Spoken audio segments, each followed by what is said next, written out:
So while the GC mass spec is running, we can set up some thin layer chromatography, and I'm going to need some dichloromethane and some hexane and methanol.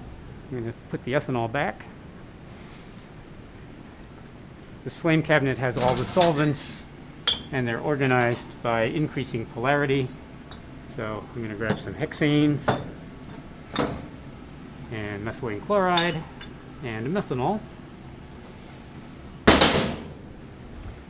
because we're going to be making up two different solvent mixtures. One that's a mixture of methanol and dichloromethane, and one that's a mixture of ethyl acetate and hexane. So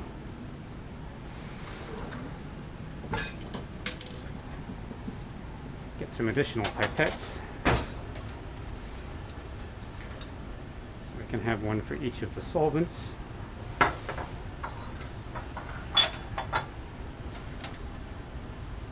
This was the ethanol one.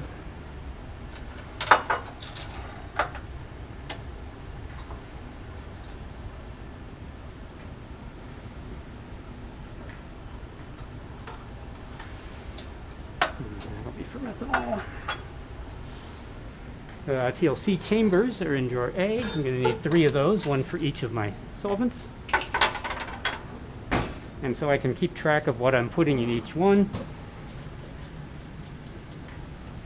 I'm going to label those and write directly on the glass. So this one is going to be vanillin.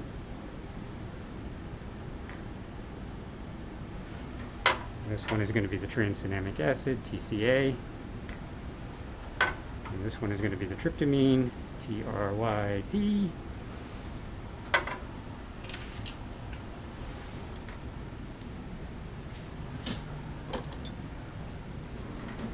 So I get a couple of graduated cylinders. So both the vanillin and the transenamic acid are going to be run in an eluent that is a 50-50 mixture of ethyl acetate and hexane. And I need about 3 milliliters for each chamber. So what I'm going to do is to pipette 3 milliliters of hexane in there.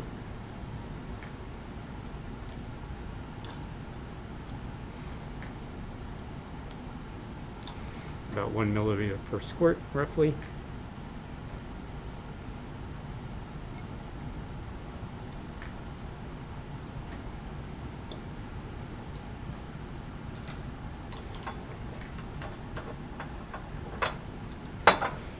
And then add to that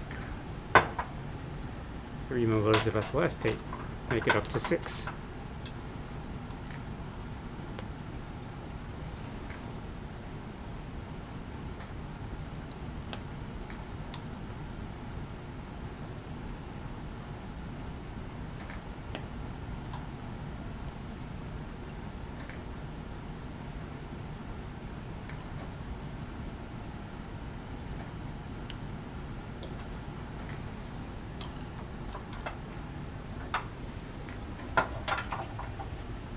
So I'm just going to pour all of it in here.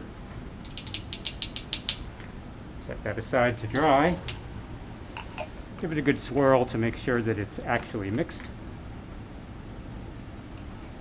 And then I'm simply going to transfer about half of it to the other chamber. So I got my volumes roughly equal. Doesn't have to be exact. So I got about 3 mils in each of those, and cap those up. So I have my eluent ready for the vanillin and the transenamic acid. And now I need to make a 1:9 mixture of methanol and dichloromethane for the other compound. Tryptamine is significantly more polar, so we need a more polar eluent for that. Both of these are mixtures of a polar component, ethyl acetate in the one case and methanol in the other, and a nonpolar component. So we can adjust the amount that the sample moves by varying the ratio of polar to nonpolar. When we do the thin layer chromatography lab later, we'll be using different ratios of ethyl acetate and hexane. So now I'm just going to fill this up to 10 milliliters. With the nonpolar component, the dichloromethane, Methanol is significantly more polar than ethyl acetate, and dichloromethane is more polar than hexane. So the methanol and methylene chloride mixture gets me a lot more polarity. I could pour, but when I'm only measuring out 10 milliliters, I find that the pipette method allows me to spill less.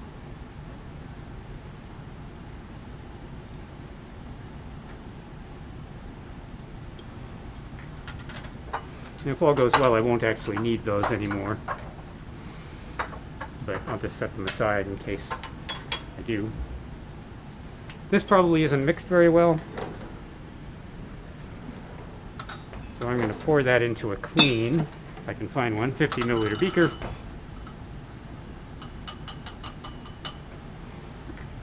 Set that aside, give that a swirl, and then I want to fill that up to about 3 milliliters. I'm just going to use the other one as a judge for about how much.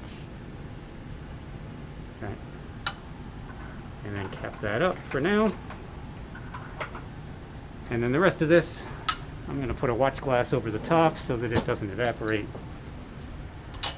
Methylene chloride evaporates faster than methanol, so it will gradually get more polar if I let it evaporate. So my eluent chambers are ready, but I do need for tryptamine, because it's an amine, and amines can react with the silica gel of the TLC plate to actually get protonated, and then as salts they don't move very well.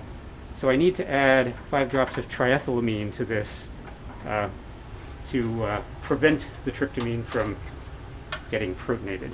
So hopefully I will find the triethylamine where it belongs in the flame cabinet, but if not, I may have to go fishing. And it looks like today I am not going to find triethylamine where it belongs in the flame cabinet. So I will find the triethylamine in Dr. Thomas's research lab instead. I'm pretty sure there's a source in there.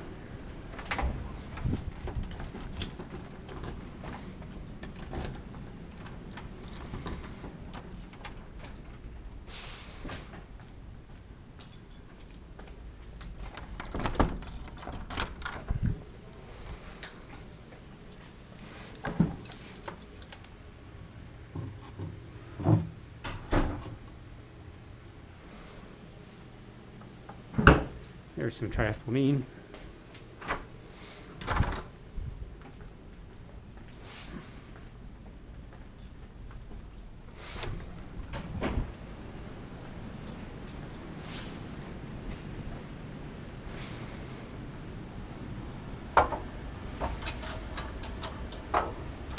This pipette that I'd used for ethanol is now dry, so I can reuse that.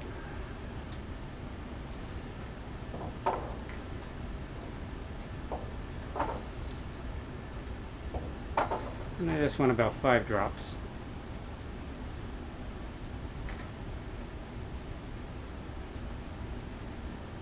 And maybe 6. That should do it.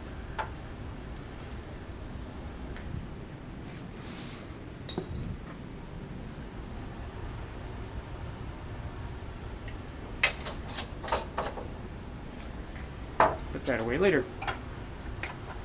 So my eluent chambers are now ready.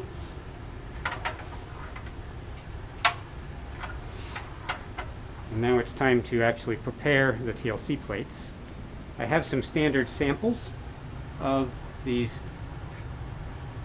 samples. So there's the vanillin standard. I've got my tryptamine standard, my TCA standard. So I'll put my standards back behind each of the vials. There's the vanillin. Oops. There's the TCA. There's my standard, and there's my tryptamine standard. You'll notice that's a little discolored. The tryptamine standard, as we purchased it, is a little bit colored. So I got everything in the same order. We'll set that aside since that one is in a different solvent mixture. And we're going to grab some plates and some spotters. and a pencil. So this allows us to pull that up so we can get at the plates. We want to hold them by the edges so we're not getting a fingerprint on the middle of the plate.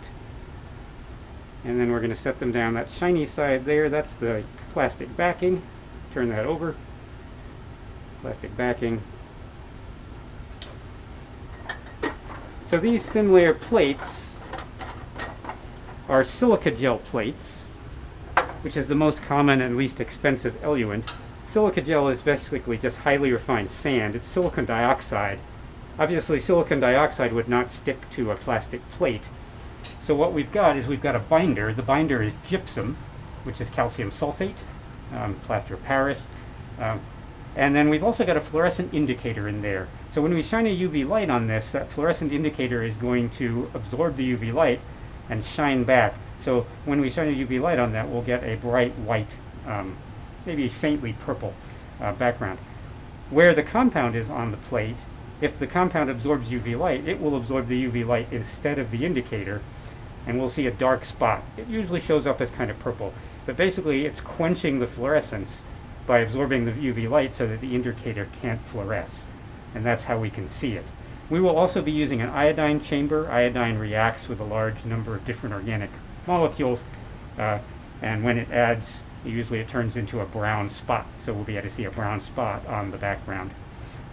So we're going to mark where we're going to spot our material, and we want to make sure we mark that high enough so that when we put the plate in, that the liquid doesn't go over the line,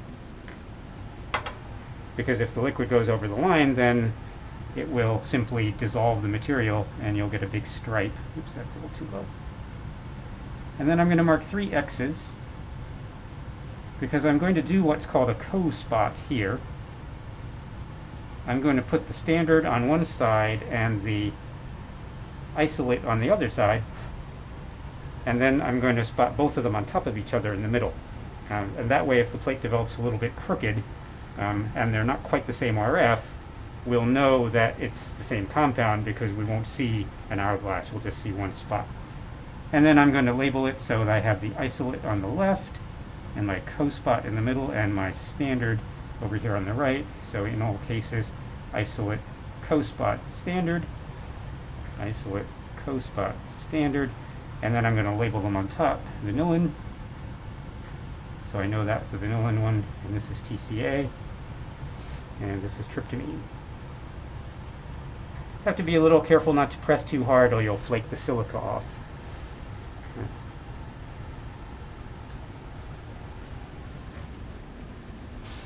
Keep the pencil around for marking the solvent front. I need a UV lamp. I'll have to go to the stockroom to get that.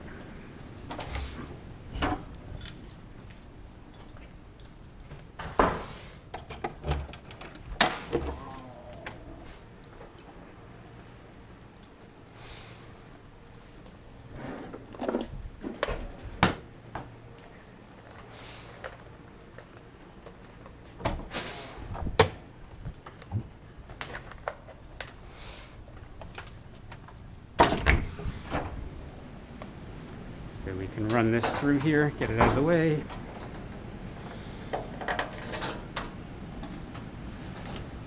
And the UV lamp will allow me to watch what I'm doing. Right? So you'll see when I shine that light on there, we get a bright fluorescent spot. If I turn this light off, right, you'll see how much that's fluorescing each of those plates. So as I spot the material on there, I can watch what's coming off and I can judge the size of my spot. Right, so we've got a thin capillary. I want to make sure it's flat on the end. What I'm going to do is take a little bit of sample up in this capillary tube, just pinch it off with my fingers, and then when I tap that onto the plate, capillary action will take that compound right back out. So here's my isolate, the vanillin and methyl acetate. And I'm just going to dip that in. Doesn't take very much sample. Put my fingers right above where it came so I can break that off and continue to use the capillary. And then I'm just going to tap that there, and you'll see that there's that fluorescent spot. Or sorry, that quenched fluorescence. And I'll just tap a little bit more. That's a nice size spot. And then I can just break this off and toss it in the glass waste. Oh, except that I forgot I'm doing a co-spot. So I have to take a little bit more up. I needed to spot that in the center as well. So I've got the vanilla and isolate, but then in the co-spot I want to put the isolate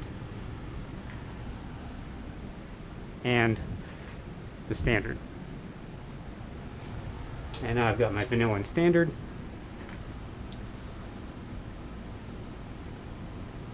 Again, just taking up a little bit.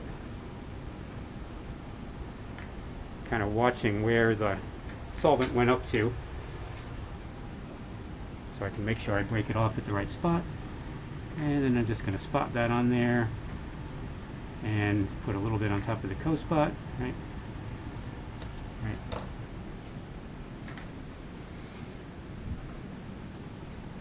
So that's my plate ready to develop.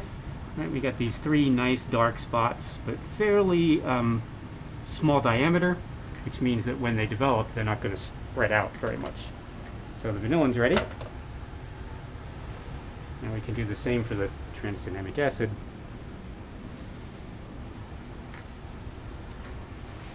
I'm the master of over tightening. I always put caps on too tight. I'm also really good at putting caps on juice bottles too tight, and pickle jars and everything else.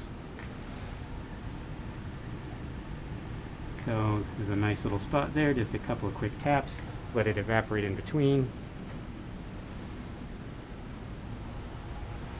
And I forgot I was doing a co-spot again because I'm an idiot.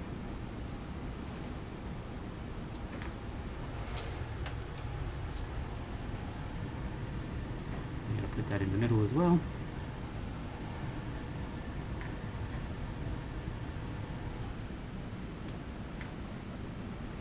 And you see that if you're careful with these, you can use one spotter for a number of samples,